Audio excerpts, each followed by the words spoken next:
रामचरितमानस में श्री तुलसीदास जी द्वारा हनुमान जी के अन्य गुण भी रामायण में देखने को मिलते हैं। जैसे सुरसा को अपनी बुद्धि बल का परिचय देकर आगे जाते जाते जब समुद्र पर उनकी दृष्टि पड़ती है तब क्या देखते हैं कि एक विशालकाय प्राणी समुद्र के जल पर पड़ा हुआ है। उस विकराल वंदना राक्षसी को देखकर वे सोचने लगे, कपिराज सुग्रीव ने जिस महापराक्रमी छायाग्राही अद्भुत जीव की बात कही थी वो निस्संदेह यही है।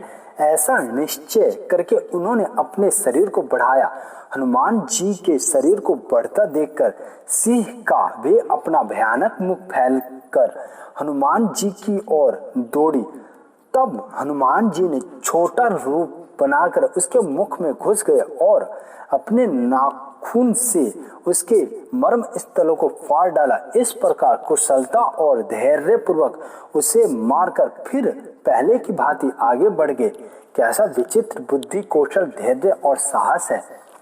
इस प्रकार समुद्र को पार करके जब त्रिकुट पर्वत पर जा उतरे, बिना विश्राम 100 योजन के समुद्र को लांघने पर भी उनके शरीर में किसी प्रकार की थकावट नहीं आई। वहां से उन्होंने भली भांति लंका का निरीक्षण किया। फिर लंका के समीप जाकर उसके भीतर प्रवेश करने के विषय में खूब विचार करके अंत में यह निश्चय किया कि रात्रि के समय छोटा रूप बनाकर इसमें प्रवेश करना ठीक होगा। इसके बाद संध्या काल में जब अपना छोटा सा रूप धारण करके लंकापुरी में प्रवेश करने लगे तब द्वार पर लंकापुरी की अधिष्ठिनी लंकिनी राक्षसी ने उनको देख लिया।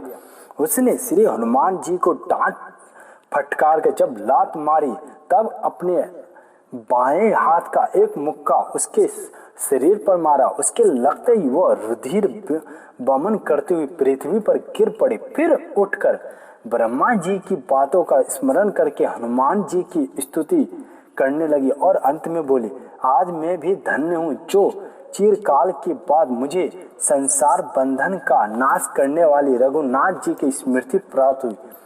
तब उनके भक्त का अति दुर्लभ संग भी मिला है।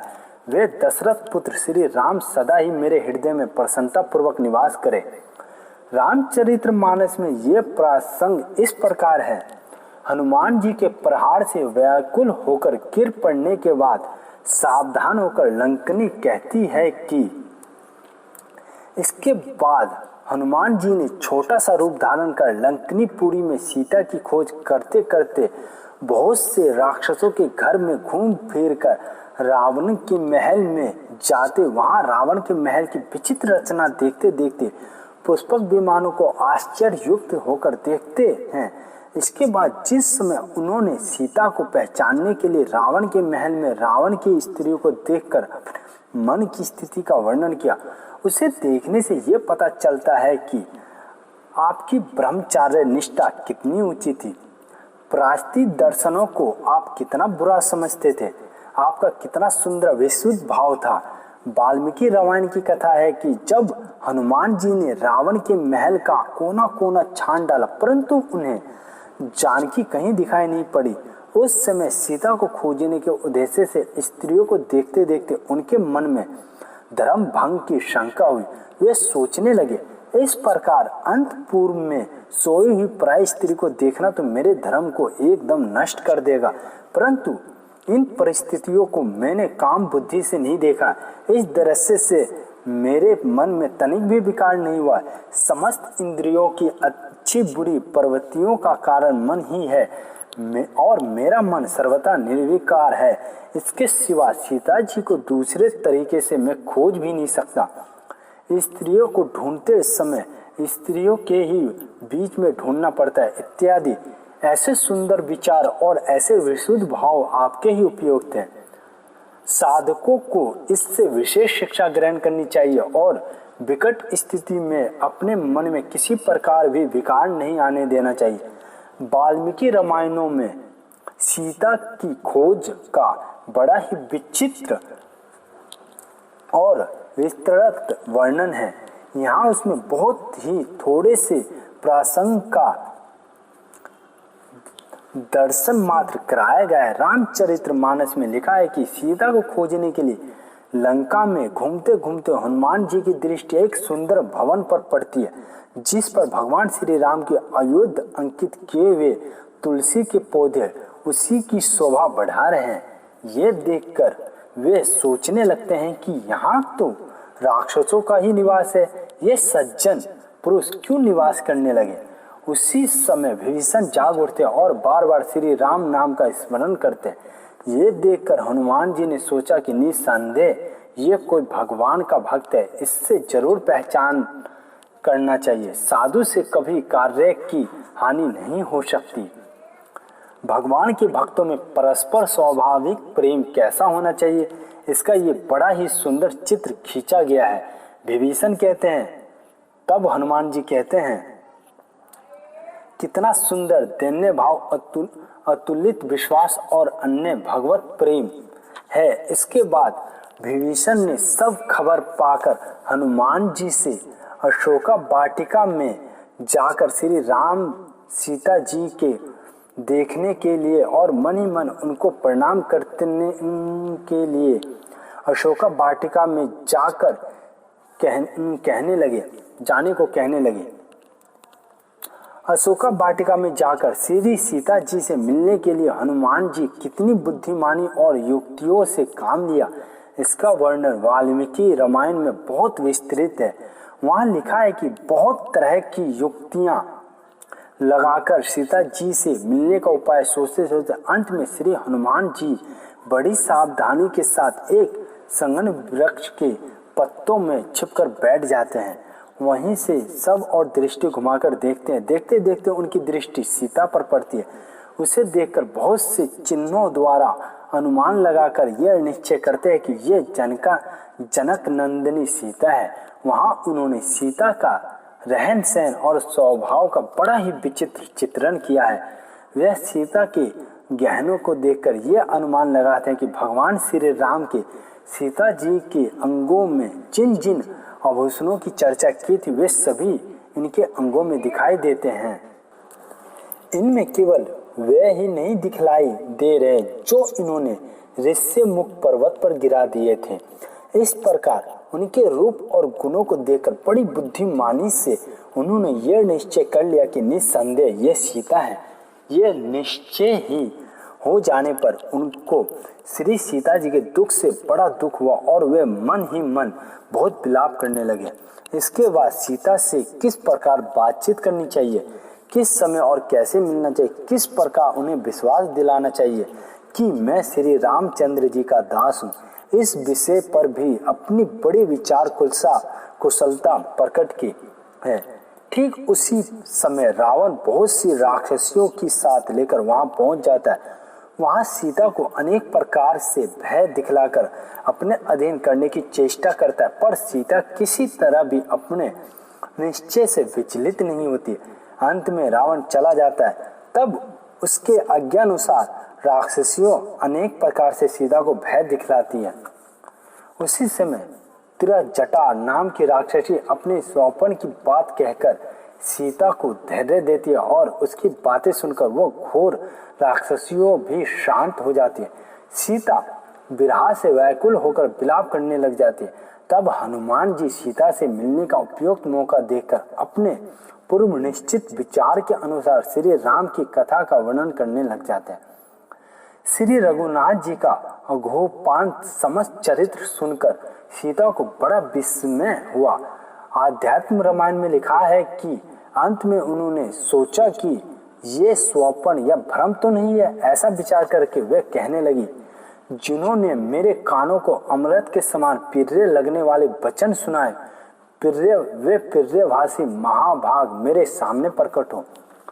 ये वचन सुनकर आप माता सीता के सामने बड़ी विनय के साथ खड़े हो जाते हैं और हाथ जोड़कर हनुमान जी उन्हें प्रणाम करते हैं। अकस्मात एक बानर को अपने सामने खड़ा देखकर सीता के मन में ये शंका होती है कि कहीं रावण तो मुझे छलने के लिए यहाँ नहीं आ गया। ये सोचकर वह नीचे की ओर मुख किए हुए बैठी रहती है।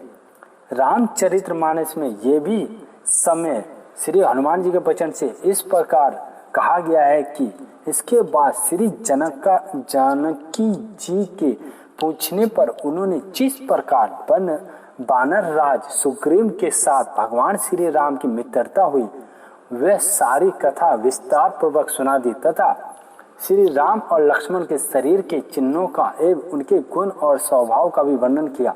वे सब बातें सुनकर जानकी जी को बड़ी प्रसन्नता हुई और इस प्रसंग का वर्णन श्री वाल्मीकि रामायण में भी दिखाई देता है। रामचरितमानस में श्री तुलसीदास जी ने बहुत ही संक्षेप में ये भी कहा है कि इसके बाद महातेजस्वी पवन कुमार हनुमान जी ने सीता जी को भगवान श्री राम की दी हुई अंगूठी दी, जिसे लेकर वे इतनी प्रसन्न हुई मानो स्वयं भगवान श्री राम ही मिल गए हो। उस समय हनुमान जी से कहती हैं, इसके बड़ी बड़ी बुद्धि की बात जब सीता जी श्री राम के प्रेम और विरह व्याकुलता की बात श्री हनुमान जी से माता सीता को सुनाई। अंत में कहा कि श्री रामचंद्र जी ने यह भी कहा है कि इस प्रकार श्री राम का प्रेम पूर्ण संदेश सुनकर सीता प्रेम में मगन हो गई, उन्हें अपने शरीर का भी भान नहीं रहा। तब हनुमान जी फिर कहते हैं, ये सब बातें सुनकर जब जानकी जी ये कहा कि सब बानर तो तुम्हारे ही जैसे होंगे, राक्षस गण बड़े भयानक और विकराल हैं, इन सबको तुम लोग कैसे जीत सकोगे, मेरे मन में ये संदेह हो रहा है। ये सुनकर हनुमान जी ने अपना भयानक पर्वत का रूप सीता को दिखलाकर छिपा हुआ प्रभाव प्रकट कर दिया। उसे देखते सीता के मन में विश्वास हो गया। सीता ने प्रसन्न होकर हनुमान जी को बहुत से वरदान दिए, साथ ही यह भी कहा कि भगवान श्री राम तुम पर कृपा करेंगे। ये बात सुनते श्री हनुमान जी ने प्रेम में मगन हो गए और बार बार चरणों में प्रणाम करके हाथ जोड़े हुए बोले। इससे ये प्रकट होता है कि हनुमान जी का रघुनाथ जी के चरणों में कितना गूढ़ प्रेम है। आध्यात्म रामायण में यह भी लिखा है कि बातों ही बातों में सीता जी ने जब यह पूछा कि वानर सेना के सहित श्री राम इस बड़े भारी समुद्र पार कर यहाँ कैसे आएंगे, हनुमान जी ने कहा, वे दोनों नर श्रेष्ठ मेरे कंधों पर चढ़कर आ जाएंगे और समस्त सेना के सहित वनराज सुग्रीव भी आकाश मार्ग से क्षण मात्र में ही महासमुद्र से पार हो जाएंगे। इस प्रागड़ से भी समुद्र जी के बल वीर्य और साहस का परिचय मिलता है। इसके बाद माता सीता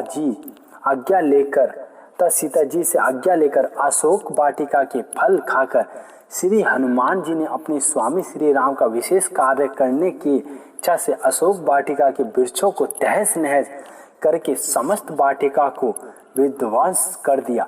ये समाचार पाकर रावण ने अपनी बड़ी भारी सेना और अक्षय कुमार को भेजा। उन सबके साथ हनुमान जी का बड़ा भयंकर संग्राम हुआ। बड़ी वीरता और युद्ध कौशल से उन्होंने अनायास ही जम्बामाली मंत्री के 7 पुत्रों, 5 सेनापतियों और अक्षय कुमार को मार डाला। इस समुद्र युद्ध के प्रसंग से श्री हनुमान जी के उत्तुलित बल, पुरुष और युद्ध कौशल स्पष्ट व्यक्त हुआ है। श्री वाल्मीकि रामायण में इसका बड़ा ही सुंदर वर्णन हुआ है।